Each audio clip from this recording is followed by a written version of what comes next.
It was supposed to be a quiet morning. The sun had just risen over Mar-a-Lago.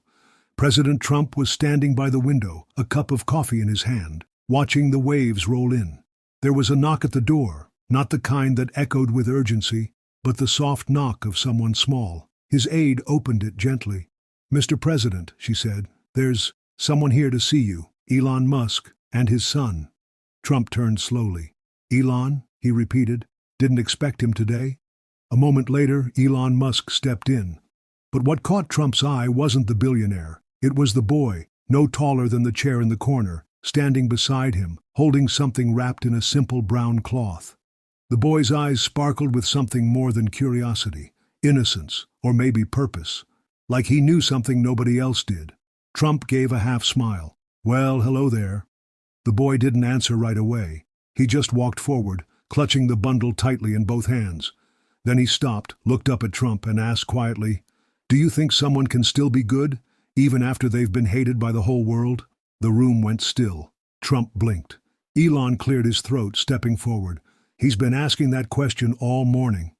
Trump sat down slowly, setting his coffee aside. "That's a big question, kid. What made you ask that?" The boy looked down at the cloth. "I drew you something," he said, "but I wanted to ask first." Elon remained quiet. His eyes searched Trump's face, watching every muscle. There was no politics here, no speeches, just a child standing in front of a man who had been both loved and loathed, and was still trying to make sense of both. Trump leaned forward. "You asked if someone can still be good, even after the world hates them." The boy nodded. And then, in the silence, Trump asked something back. "Why do you think people hate me?" That question wasn't for defense. It wasn't pride. It was quiet, almost trembling, as if part of him genuinely wanted to understand how a child sees him, without media, without headlines. The boy shrugged. "I don't know, but my daddy says that Jesus loved the people others hated." Elon winced just slightly, not out of offense, but out of how direct a child can be when adults dance around truth. Trump was speechless. He glanced at the cloth in the boy's hand. "Can I see it?" he asked. The boy stepped forward, unwrapped it slowly. Inside was a drawing, a picture of Trump sitting on a bench next to a child who was holding a tiny rock. Above them, it said in childlike handwriting, "You are not your past, you are still God's." Trump stared. His hand went to his chest. He looked at Elon, then at the boy. "What made you draw this?" he whispered. The boy smiled gently. "Because I thought maybe no one ever gave you a rock like that before." Trump held the drawing like it was glass, as if it might break if he breathed too hard. His fingers traced the words, "You are not your past, you are still God's." He didn't speak, not for a long moment. Outside, the waves kept rolling in, but inside, everything stood still.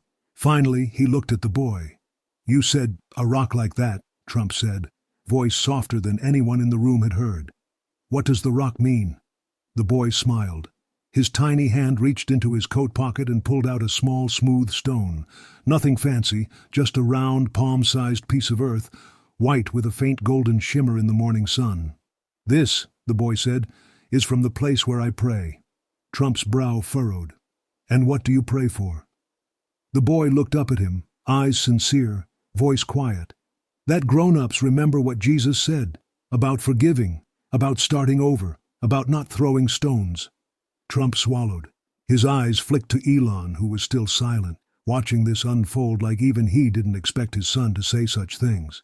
The boy continued, "I asked my daddy why people forget to forgive.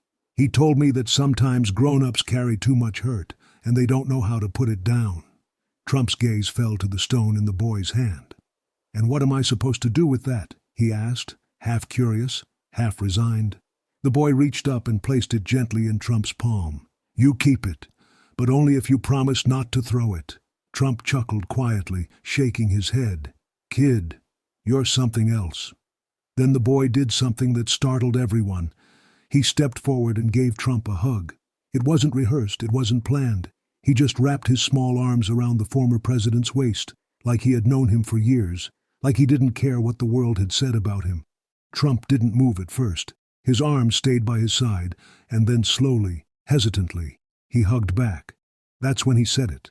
Low, almost like a confession. No one's hugged me like that in a long time." Elon blinked hard. Trump let out a breath he didn't know he'd been holding. The boy leaned back and smiled again. "My daddy says that when people don't get hugs, their hearts forget how to feel," he said.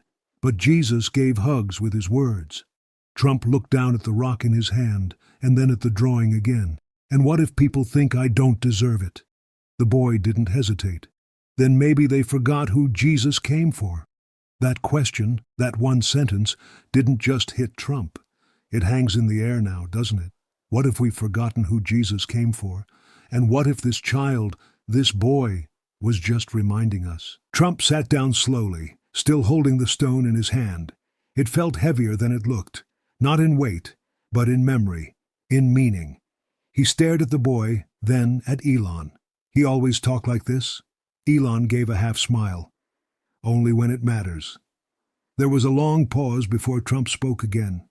"You know, most of my life, people expected me to be tough, strong, sharp. I don't think I ever had the luxury of being soft." The boy tilted his head. "But Jesus was strong and soft. My daddy told me he cried when his friend died." Trump looked down at the drawing again, running his thumb gently over the lines. The child had drawn him smiling, a quiet, almost peaceful smile. It didn't look like how he felt most days. It looked like something he'd forgotten how to be. He exhaled slowly. "When I was a little boy," he began, "my dad didn't really believe in crying. He believed in winning, in building, in pushing harder when it hurt." The boy sat cross-legged on the floor, listening with wide eyes. "I learned to fight, to never back down, and somewhere along the way, I think, I forgot what it meant to just be loved."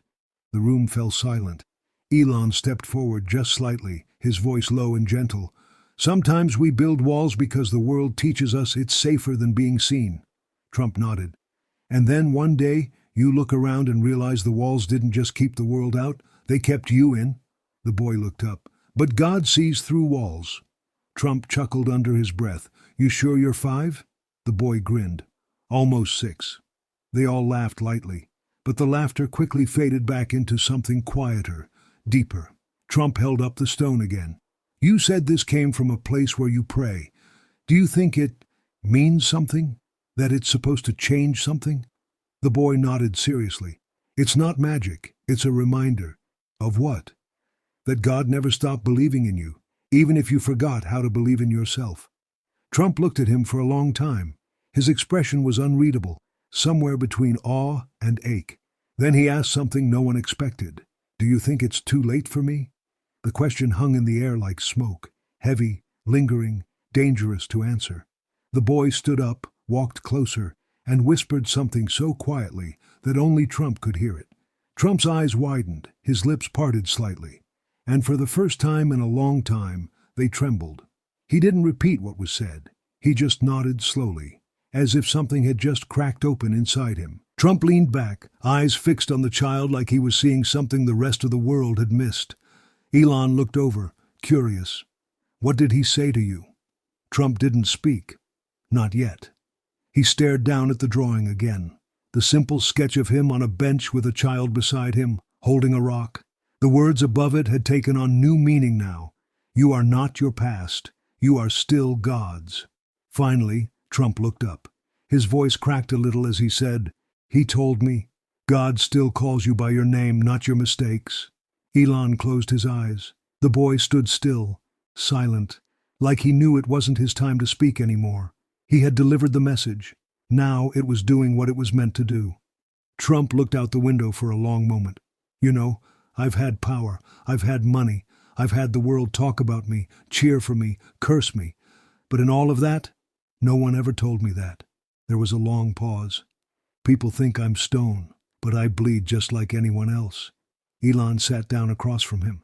"I believe you," he said, "and I think there are more people out there like you, men who were told to stay tough, who never learned how to heal, who don't even know what healing looks like." Trump nodded slowly. "We bury things, deep, because we think no one wants to hear it." The boy stepped up again. "But Jesus listened, even to people nobody else wanted."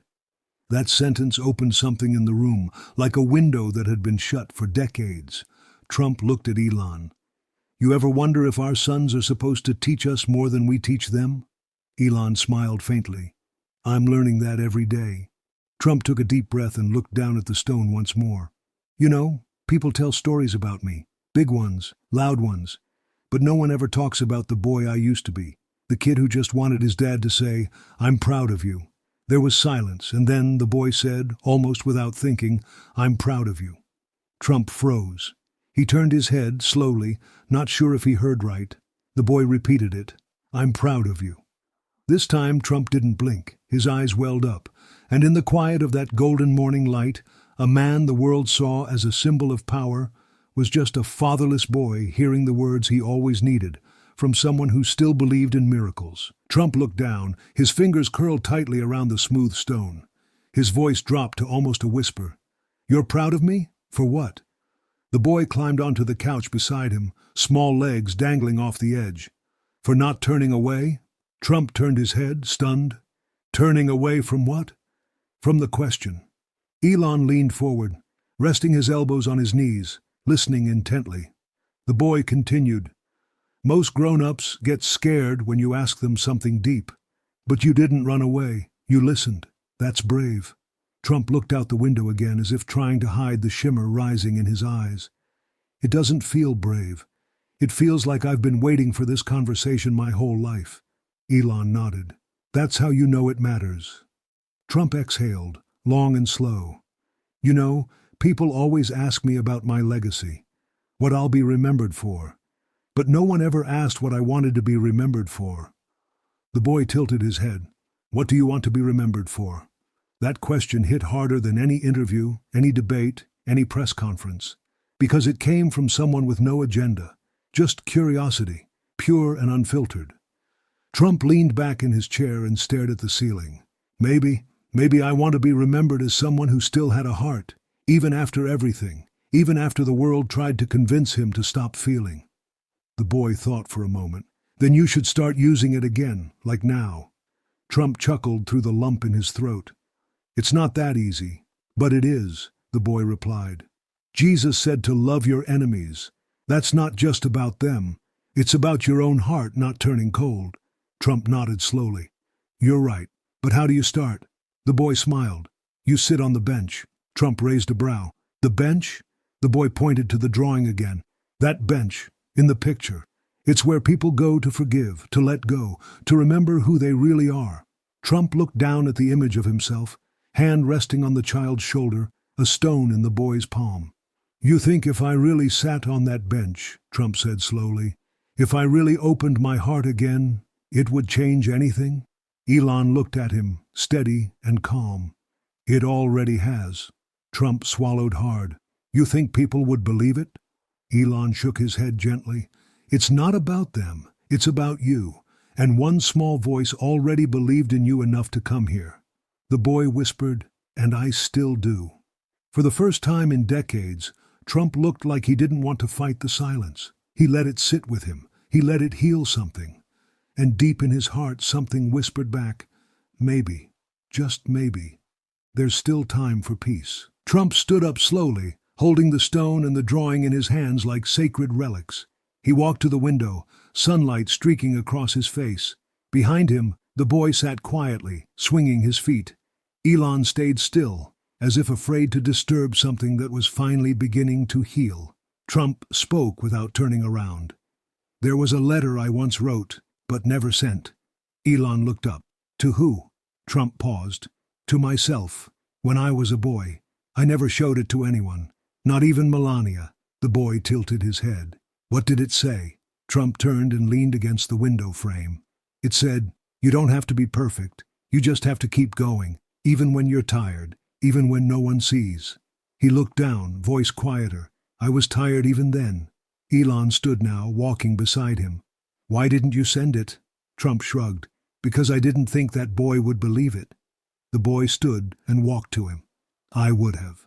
Trump looked down at him, his face softening. The boy reached into his little backpack and pulled out something folded. A piece of paper, slightly wrinkled, with his name scrawled across the top. To Mr. Trump. He handed it to him. What's this? Trump asked. A letter. From me. Trump unfolded it slowly. The handwriting was uneven, childish, but clear. He read aloud. Dear Mr. Trump, sometimes people forget how much their heart matters. They forget they're allowed to start over. I wanted you to know that I prayed for you last night, not because you're perfect, but because God still loves you. I do too. Please don't stop trying to be kind. Love, X, Elon's son. Trump's hands trembled slightly as he folded the letter again, pressing it to his chest. Why would you write this for me? He asked. The boy shrugged. Because I saw your eyes on TV, and they looked tired. My mom says tired eyes don't need more judgment, they need more kindness. Trump smiled gently. Your mom's a wise woman. The boy nodded proudly. She says you can either be a storm or you can be shelter. Trump looked out the window again, the sea stretching endlessly. I've been a storm for a long time, he whispered. Then maybe, the boy said, this is the day you build a bench. Trump chuckled through a tight throat. You and that bench again. But his smile didn't fade. In his mind, he saw it, a simple wooden bench, empty, waiting. Not for crowds, not for cameras, just for him, to sit, to breathe, to forgive, maybe even to cry. Later that afternoon, the three of them took a quiet walk through the garden just behind the estate. The air was still, the sun low, casting long shadows across the grass.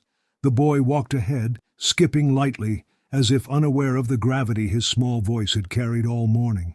Trump trailed behind with Elon, still clutching the stone in his right hand. His grip wasn't tight anymore, just firm enough to feel it was there. I used to think silence was weakness, Trump said, breaking the calm. Elon glanced at him. And now? Trump looked at the boy who had stopped to pick up a dandelion. Now I wonder if it's the only place God can finally speak. They reached the old wooden bench, not just in the drawing anymore. It sat at the edge of a little grove, shaded by a pair of tall trees that had weathered many seasons. It wasn't polished. It wasn't impressive. But it was there, waiting. The boy walked up and sat first, patting the space beside him. Trump hesitated. Elon gave a small nod. No cameras, no crowd, just a seat. With a breath, Trump stepped forward and sat. The boy reached into his bag one more time and pulled out something small. A second stone. This one was smooth and light gray, with a single word etched into it. Mercy. He handed it to Trump. What's this one for? Trump asked. It's for the person you still haven't forgiven. Trump furrowed his brow. Who? The boy leaned in and whispered, You. Trump closed his eyes. The words hit like a wave. No crowd roaring, no headlines, just a little voice shining a light on the one person he had always been hardest on. He swallowed hard. I didn't know how. The boy responded softly, You don't have to know. You just have to want to. The air grew quiet again. A few birds chirped nearby. Time slowed. Trump looked at both stones in his hands, one from the place of prayer, one with the word he never gave himself. He turned to the boy. You didn't come here just to give me a gift, did you? The boy smiled. I came to remind you that you are one. Trump's lips parted. No words came, just a slow, silent tear, not out of shame, not out of regret, but out of the strange peace that comes when your soul is finally seen. He looked to Elon. You let your son carry something powerful. Elon placed a hand on Trump's shoulder. Sometimes the world listens louder when the message comes from innocence. Trump looked out across the garden, then down at the bench. I think I'll come back here tomorrow, he whispered, and the day after that. The boy looked up. That's how peace begins, one day at a time. The next morning, before the world had fully awakened, Trump returned to the bench. No press, no speeches, just a man and a stone. He sat quietly, the two small stones resting on his knees, the first, smooth and golden, from the church in Texas, the second, etched with the word mercy. Both now felt like keys, unlocking something he'd buried deep for decades. As the sun broke through the trees, he whispered a prayer he hadn't said in years, not for power, not for victory, just for peace. Behind him, footsteps approached gently. Elon and his son stood at the edge of the path. The boy didn't speak. He simply watched as Trump sat still, almost glowing in the early light. You came back, Elon said. Trump nodded. I needed to. Something changed yesterday. The boy stepped forward. You remembered who you are. Trump looked up at him. I think I'm still learning. The boy smiled. That's what makes you strong. There was a long pause. Then Trump looked at Elon and said, I want to do something, not for attention, not for headlines, but for kids like yours, and like I used to be. Elon tilted his head. What are you thinking? Trump turned back toward the bench. I want to build these everywhere. Not statues of me, not towers with my name, just benches. Quiet places where people can sit, forgive, pray, remember. The boy's eyes lit up. You want to build benches of peace? Trump nodded. Yeah, that's what I want my legacy to be. Not a wall, not a war, a bench, just a place where someone like me, or someone lost, angry, hurting, can find their way back. Elon reached out and shook his hand. Then let's do it. Trump looked down at the stones one more time. He gently placed them on the bench, side by side. Let these be the first, he said softly. The boy walked over and hugged him without a word. Trump stiffened for half a second, then melted into the embrace, eyes closed, arms wrapping around a child who reminded him that softness is not weakness. It is strength that never forgot how to feel. As they stood together in that moment, no audience but the wind and the light, the world didn't change overnight, but one heart did. And sometimes, that's where everything begins, because sometimes, the most powerful thing a man can do is to sit, to listen, to forgive, to start again.